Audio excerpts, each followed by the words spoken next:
জান, আমি তাহলে অফিসে গেলাম। আচ্ছা ঠিক আছে, যাও কিন্তু সাবধানে যেও। আচ্ছা বাবা, ঠিক আছে, তাহলে তুমি তোমার খেয়াল রেখো। আচ্ছা তুমিও যে আমাকে একটা কল দিও। আচ্ছা ঠিক আছে, আচ্ছা গেলাম। হ্যাঁ, আচ্ছা আচ্ছা।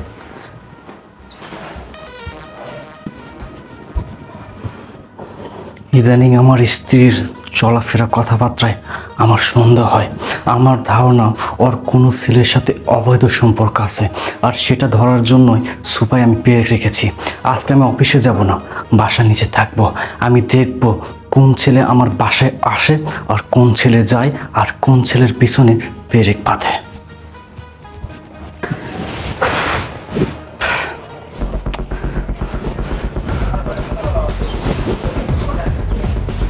কি ব্যাপার, আমার বাসাতে কেউ তো ঢুকলো না আর কেউ বের হলো না। তার মানে আমি যা ধারণা করেছিলাম তা কি ভুল? এদিকে সন্ধ্যাও তো লেগে আসলো। না না, আমি এক কাজ করি, যাই বাসায় যাই।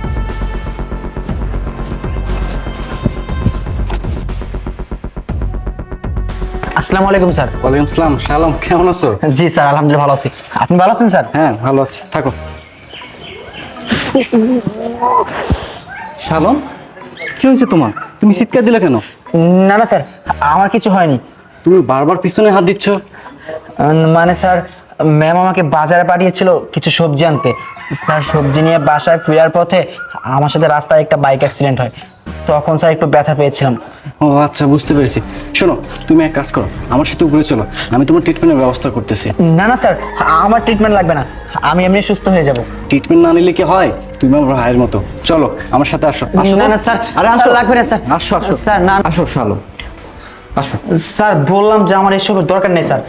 দীপ্তি, তুমি এখানে আসো। এক কাজ করো, স্যাভলন আর একটু মলম নিয়ে আসো, যাও। কেন স্যাভলন আর মলম দিয়ে কি করবা? এই, তুমি বুঝি জানো না?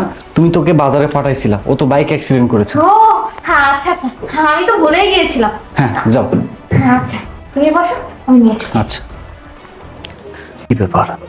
আমি এখানে পেরেক রেখেছিলাম, এখন দেখছি পেরেক নেই। তার মানে এখানে কোনো গন্ডগোল আছে, আর এই গন্ডগোলের কারণটাই এখন আমাকে উদ্ঘাটন করতে হবে। স্যার, আমি আপনাকে বললাম এই আমার ট্রিটমেন্টের প্রয়োজন নেই, তারপরেও স্যার আপনি। সমস্যা নেই, তুই চুপ থাক। হ্যাঁ এই যে নাও। আচ্ছা ইপ্তি, আমাকে একটা কথা বলো তো, তুমি ওকে বাজারে কি আনতে পাঠাইছিলা?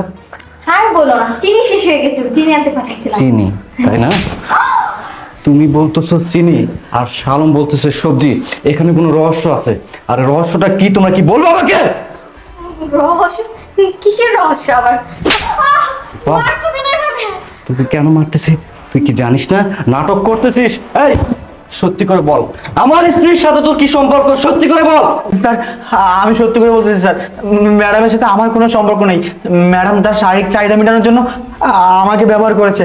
এখানে আমার কোনো দোষ নেই স্যার। আমি ম্যাডামকে বারবার বলেছিলাম, ম্যাডাম এটা কিন্তু অন্যায় হচ্ছে। ম্যাডাম তারপরেও আমাকে জোর করে করিয়েছে।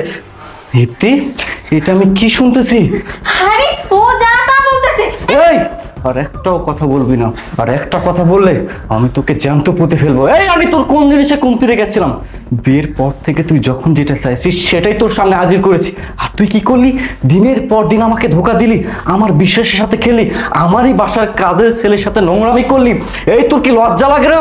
তুই কি মরবি না? তোর কি মনের ভয় নাই? বাহ, চমৎকার।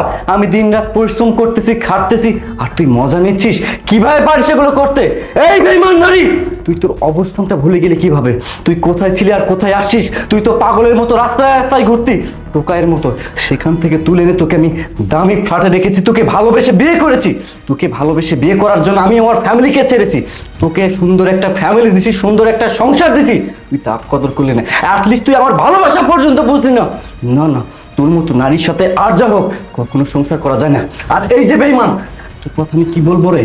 ছোটবেলা থেকে আমাদের বাসায় কাজ করতেছিলি, আমি তোকে কখনো কাজের ছেলে মনে করি নাই, নিজের ভাই মনে করেছি। ভাই মনে করে তোকেই, তুই যখন যেটা চাইছিস আমি তোকে সেটাই দিছি। এত কিছু হয়েছে, তুই তো আমাকে একটাবার বলতে পারতি। আমি চাইলে তোকে এখনই আইনের হাতে তুলে দিতে পারতাম, কিন্তু আমার একটা রেপুটেশন আছে যার জন্য আমি তোকে আইনের হাতে তুলে দিলাম না। আর এই কান লাগিনি, তুই এখনই আমার চোখের সামনে থেকে যাবি। আমি আর তোর সাথে সংসার করতে চাই না। আর ডিভোর্স লেটারটা সময় মতো তোর বাসায় পৌঁছে দেবে। যা। এই কি বলছো তুমি এসব? আমাকে মাফ কর, আমার ভুল হয়ে গেছে। হ্যাঁ আমি ইচ্ছা করব। বাস ও জোর করে আমার সাথে বাস, চুপ। আর একটাও কথা বলবি না। কে সঠিক কে মিথ্যা তা জানার মতো যথেষ্ট ম্যাচুরিটি আমার আছে।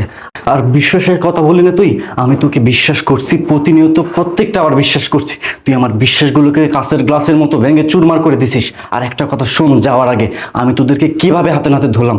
আজকে আমি যখন অফিসে যাই, যাওয়ার আগে এখানে পেরেক রেখেছিলাম, আর সেই পেরেকটাই শাহ আলমের পিছনে লেগে যায়। আর তাতে আমি বুঝি তোদের মধ্যে অবৈধ কোনো সম্পর্ক আছে। এখন যা, যা বলছি, যা। আরে আজকের পর থেকে আমার বাসায় তোর কোনো চাকরি নেই, যা। স্যার, স্যার আপনি আমাকে ক্ষমা করে দেন স্যার। আপনি তো জানেন স্যার, আমি আপনার এখানে কাজ করে আমার ফ্যামিলি চালাই, আমার অসুস্থ মা ঘরে। আপনি যদি স্যার আমাকে বের করে দেন। বাস, আর কোনো কথা বলবি না। তুই যা করেছিস অন্যায়, আর অন্যায়ের কোনো ক্ষমা আমার কাছে নেই। যা, যা বলছি, যা। ইমান বিশ্বাসঘাতক। আমি এতদিন কাদেরকে বিশ্বাস করেছি, যাদেরকে বিশ্বাস করেছি তারাই আমাকে পিছন থেকে ছুরি মেরেছে।